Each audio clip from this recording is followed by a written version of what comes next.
문재인 대통령과 윤석열 당선인의 만남은 대선 후 19일 만에 늑장 회동이었지만 만남 시간은 역대 회동 가운데 가장 긴 171분으로 기록됐습니다.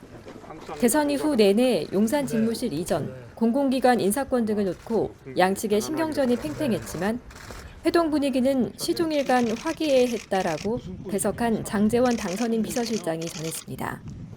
하지만 회동의 걸림돌로도 여겨졌던 집무실 용산 이전이나 인사권 등 민감한 현안은 우회로만 거론하고 가벼운 소재로 덕담만 주고받은 영향이라는 게 대체적인 평가입니다. 실제 회동에선 실무 차원의 논의를 열어두는 선에서 결론난 의제가 대부분이었습니다. 이에 대해 당선인 측은 국민 여러분들께 정권 이양기 현직 대통령과 당선인이 맞잡은 손, 대화로 걱정을 덜어드리는 데 의미가 있지 않나 생각한다며 나라 안팎의 사정이 어려워 통합된 힘으로 위기를 극복해야 한다는 점에서 두 분 뜻이 같다는 점을 확인한 것에 의미를 부여한다고 말했습니다.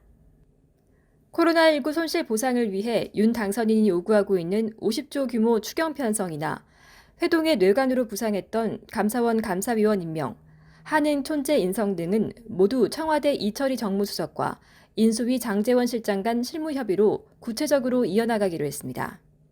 관심을 모았던 이명박 전 대통령 사면 문제는 양측에서 일절 꺼내지도 않았습니다. 대통령 집무실 이전 문제에 대해선 문 대통령이 예산 등 협조 의사를 밝혔는데요. 다만 예비비 등 핵심 쟁점은 실무 협의로 풀어야 할 사항입니다. 장 실장은 자연스럽게 대통령 집무실 용산 이전 얘기가 나왔다고 분위기를 전하면서 문 대통령이 집무실 이전 지역에 대한 판단은 차기 정부 몫이라 생각하고 지금 정부는 정확한 이전 계획에 따른 예산을 면밀히 살펴 협조하겠다라고 말했다고 전했습니다.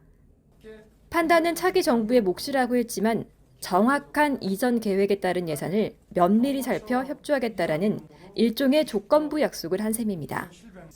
국민의힘에서는 문 대통령이 협조를 언급한 데 대해 일단 기대감을 드러내면서 민주당에도 협조할 것을 강조했습니다.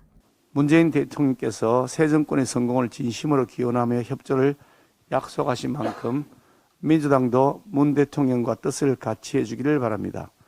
민생에 관한 한 당리당략이 아닌 국민에 대한 무한한 책임감으로 협조해 주실 것으로 기대합니다. 171분간의 최장 회동으로 급냉될 듯했던 신구 권력 사이에 협조 관계의 물꼬는 텄습니다. 하지만 이명박 전 대통령 사면, 임기 말 인사권, 정부 조직 개편 문제 등 뇌관으로 작용 가능한 다른 현안이 여전히 빼곡해 양측의 갈등이 모두 해소됐다고 보기는 애매해 보입니다. 기가 트이는 정치 김보선입니다.